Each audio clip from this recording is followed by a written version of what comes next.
बहुत समय पहले की बात है।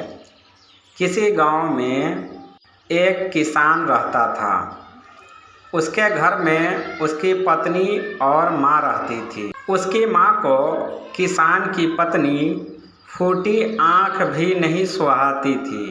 वजह वो गरीब फैमिली से थी और अपने शादी में कोई दहेज लेकर नहीं आई थी। किसान की माँ उसके पत्नी से दिन भर काम कराती और रात को खाने के लिए सिर्फ एक रोटी देती।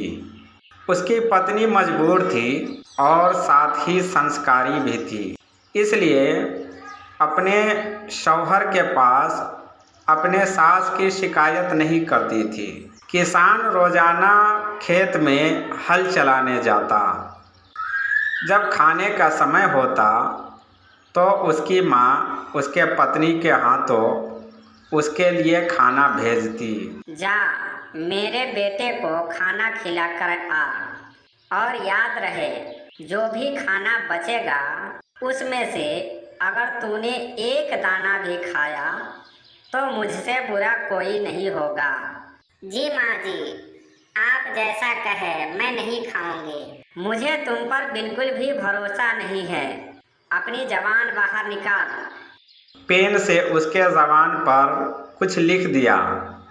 अब ये तो पक्का है कि अगर तूने एक दाना भी खाया तो तेरे जबान पर जो लिखा है वो मिट जाएगा। तब देखती हूँ तू मुझसे कैसे बचती है। किसान की पत्नी खाना लेकर अपने पति को खिलाने पहुंची। किसान ने पेट भर के खाया और जो बचा वो वापस लेकर उसकी पत्नी आने लगी तो उसके दिमाग में एक आइडिया आया। क्यों ना मैं इस खाने को कहीं पर छुपा दूं और बाद में मैं आकर ये खाना खा लूंगी। खाना एक जगह रख कर घर वापस हुई। सास ने जब उसकी जबान चेक की तो देखा सब ठीक है। अब जा घर का काम कर। घर का सारा काम खत्म करके वो वापस हुई उसी जगह जहाँ पर उसने खाना रखी थी। वो खाना एक इच्छाधारी नागिन खा चुकी थी। औरत जब वहाँ पर पहुँची तो बहुत निराश हुई और बोली, बहुत आस लगाकर रखी थी। जिसने भी मुझे बेआस किया है उसका भी भला हो। और वापस आ गई।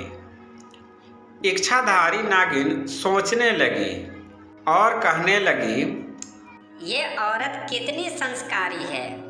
इसका मैंने खाना खा लिया फिर भी इसने कोई अशब्द बात नहीं बोली। दूसरे दिन फिर उसी तरह वहीं पर खाना रख के और घर वापस हुई और घर का काम खत्म करके फिर वो औरत खाने के लिए उसी जगह पर पहुंची। देखा तो खाना फिर से कोई खा चुका है। फिर मायूस हुई और बोली, बहुत आस लगाकर रखी थी। जिसने भी मुझे बेआस किया है उसका भी भला हो। इच्छाधारी नागिन झट से उसके सामने इंसान के रूप में आ गई और बोली, क्या हुआ? तुम इतनी परेशान क्यों हो और यहाँ पर खाना क्यों रख कर जाती हो? मेरी सास मुझे घर में खाना नहीं खाने देती। वो मेरे पति के लिए खाना भेजती है और जबान पर लिख देती है ताकि मैं उसमें से बचा खुचा खा ना सकूं। इसलिए मैं यहाँ पर रख देती हूँ कि घर से वापस होकर बाद में इसको खा सकूं। चलो मैं तुम्हारी मदद करती हूँ। इच्छाधारी नागिन किसान के पत्नी के रूप में आ गई और घर को वापस हुई तो उसकी सास बोली, क्यों रे कनमुही, कहाँ गई थी? मैं बार बार समझाती हूँ समझ में नहीं आता। इतना सुनते ही इच्छाधारी नागिन को गुस्सा आ गया और झट से अपने असली रूप में आ गई। उसके असली रूप में आते ही किसान की माँ घबरा गई और उसकी सांसें अटक गई। इच्छाधारी नागिन बोली, अगर इस औरत को रत्ती बराबर भी तकलीफ पहुंचाई या खाने में दिक्कत दी तो याद रखना, तू इस दुनिया में कल का सूरज नहीं देख पाएगी। जिस दिन भी इसके आँख से एक आंसू तेरी वजह से गिरी तो याद रखना।